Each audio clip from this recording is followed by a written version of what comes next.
किसी भी एग्ज़ाम में फेल होने के बाद जो हमारी मनोदशा होती है, हमारी जो मेंटल कंडीशन होती है, वो कुछ इस तरह होती है कि हमें ये लगता है कि हम किसी भी चीज़ के कैपेबल नहीं हैं। हमें कई बार ये लगता है कि हम फेलियर के लिए बने हैं। हमें कई बार ये लगता है कि हम अक्सर मार्जिन से छूट जाते हैं। ये सारे पॉइंट हमारे दिमाग में ख्याल में आते हैं और लगता है कि हम एक लकी नहीं है, सामने वाला ज़्यादा लकी है and he is getting that position. Well, यहाँ पे मैं थोड़ा सा एक कंट्राडिक्ट करूँगा। क्या होता है कि ये एक सिंपल सा एक जर्नी है और जर्नी में क्या होता है, सक्सेस और फेलियर दोनों हमारी सक्सेस, हमारी लाइफ के एक पार्ट होते हैं। जिस तरह से आप सक्सेस को सेलिब्रेट करना चाहते हो, वैसे ही फेलियर को एक्सेप्ट करना होगा आपको कि okay that's fine, I will try again. मैं एक बार दोबारा ट्राई करूंगा। हमारे बहुत सारे फ्रेंड्स ऐसे हैं जो नीट के एग्जाम में अभी परफॉर्म नहीं कर पाए।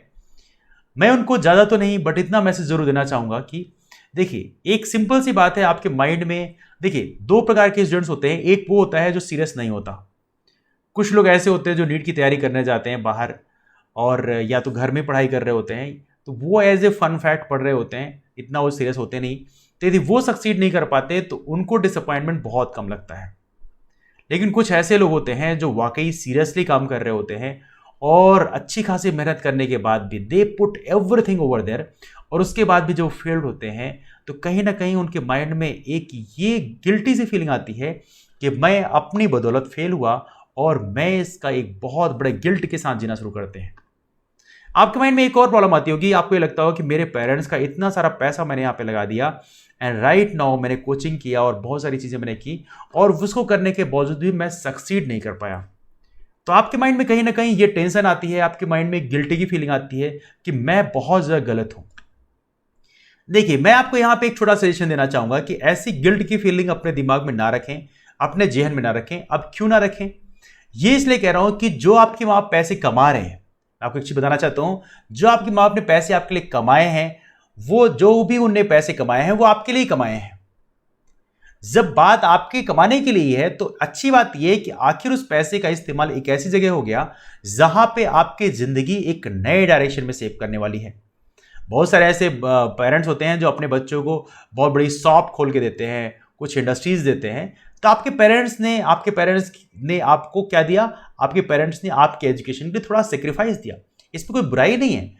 तो आपको इसमें गिल्टी फील करने की जरूरत नहीं है कि आपके पेरेंट्स ने पैसे लगाए तो आपने अपने पेरेंट का सब कुछ लुटा दिया, इसके बावजूद भी आप परफॉर्म नहीं कर पाए। Don't feel guilty. आपने अपनी कोशिश की और फर्दर भी आप कोशिश करते रहेंगे।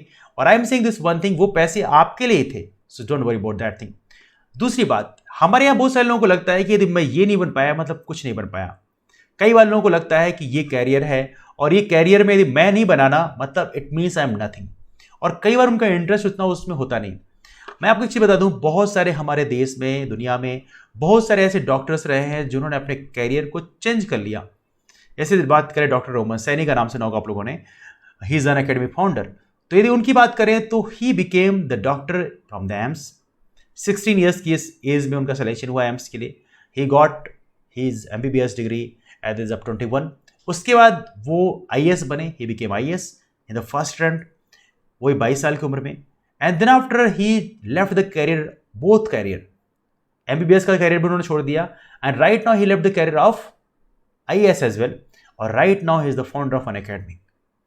तो I am saying this one thing कि आप ये मत सोचिए कि आप यदि ये हो मतलब कुछ नहीं हो, आप यदि हो तो सब कुछ हो, ये हो नहीं तो कुछ नहीं हो, ये नहीं हो तो कुछ नहीं हो। Don't have mentality like that.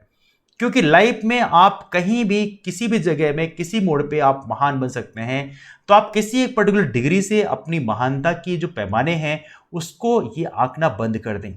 इस दुनिया में एक छोटी सी डिग्री, सिंपल सी डिग्री करके भी लोग अपनी काबिलियत के दम पे, अपने एफर्ट्स के दम पे महान बनते हैं।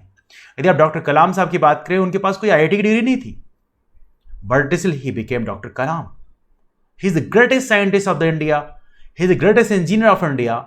जो भी आप कहें, उनके जैसा इंसान आज डेट पे इंडिया में यदि हो जाए, आज की डेट पे इंडिया में उनके जैसे इंसान 10 हो जाए तो हमारे इंडिया की कहते हैं तकदीर बदल जाएगी। तो I am saying this one thing, कोई इंस्टीट्यूट, कोई एक एग्जाम आपकी लाइफ के एडवांसमेंट को आज चिन्हित नहीं करता। वो एक प्रोसेस में, जर्नी में एक पार्टिसिपेट जरूर कर सकता है, लेकिन ये अपने माइंड में ये रखना बंद कर दे कि आपको आईआईटी नहीं मिला इसका मतलब कुछ नहीं हो, आपको एनआईटी नहीं मिला इसका मतलब कुछ नहीं हो। बहुत सारे हमने ऐसे बच्चों को देखा है जो एक छोटे से प्राइवेट कॉलेज से पास आउट होते हैं, ऐसे प्राइवेट कॉलेज से जिसका नाम कोई जानता भी नहीं है, और उसको पास आउट होने के बावजूद भी then after they get selected in IAS, they qualify UPSC exam, this is the toughest examination of India. तो I am saying this one thing, अपने आप को जज करना बंद करें और ये गिल्टी फील करना बंद कर दें कि आपका परफॉर्मेंस नहीं आया इसका मतलब पूरा का पूरा आप ही उसके लिए जिम्मेदार हो। कई सारी चीजें होती हैं, कई सारे सर्कमस्टेंसेस होते हैं, हो सकता है आपकी हल्की तबीयत खराब हो गई हो तो आप उसके कारण रिवीजन नहीं कर पाए हो, तो यहाँ पे एक नेचुरल कंडीशन आ जाती है। क्योंकि परफॉर्म करने के लिए सारे जो चीजें होती है ना, फैक्टर्स होते हैं, उन सारे फैक्टर्स का बैलेंस होना जरूरी होता है। तो कई बार वो बैलेंस नहीं होता, आप परफॉर्म नहीं कर पाते, so don't worry about that thing. बहुत सारे ऐसे महान लोग हुए हैं जो लाइफ में हजारों फेलियर्स पाने के बावजूद भी लगातार कंसिस्टेंटली लगे रहते हैं, देन आफ्टर दे परफॉर्म। क्योंकि लाइफ में एक मेंटलिटी बना के रखिए, I will get 100 times fail and I will be ready to fail 100 times again. यदि आप अपना ये विनिंग एटीट्यूड बना के रखोगे तो डेफिनेटली आप लाइफ में बहुत कुछ कर पाओगे। आपका सिलेक्शन हो, जहां आप चाहते हैं वहां पे आप पहुंचे, लेकिन मैं इतना ही कहूंगा, यदि आप सिलेक्शन नहीं ले पाते किसी जगह में जहां पे आप जाना चाहते हो, तो अपने आप को डिमोरलाइज ना करें। आपकी जिंदगी में बहुत कुछ है जो आप कर सकते हैं। और एक छोटी सी चीज सोचिए कि जब आपको लगे कि मेरी लाइफ वर्थ नहीं है, तो आप उस छोटे से बच्चे को देखिए, एक ऐसे बच्चे को देखिए जो स्लम एरिया में रहता हो और उसकी आंखों में कोई भी ड्रीम ना हो, कोई सपना ना हो, तो आप ये सपना देखो कि आप उस बच्चे की आंखों में किस तरह के सपने को प्रस्फुटित कर सकते हैं, पैदा कर सकते हैं। Just think about that thing. आप समाज के लिए क्या कर सकते हैं, समाज में क्या कंट्रीब्यूट कर सकते हैं। आपकी जिंदगी की बहुत कीमत है, आपकी वर्थ है। आप भले ही एग्जाम में सक्सेस नहीं हुए, लेकिन स्टिल इस दुनिया में आप बहुत कुछ कंट्रीब्यूट कर सकते हैं, इस चीज को आप यकीन माने।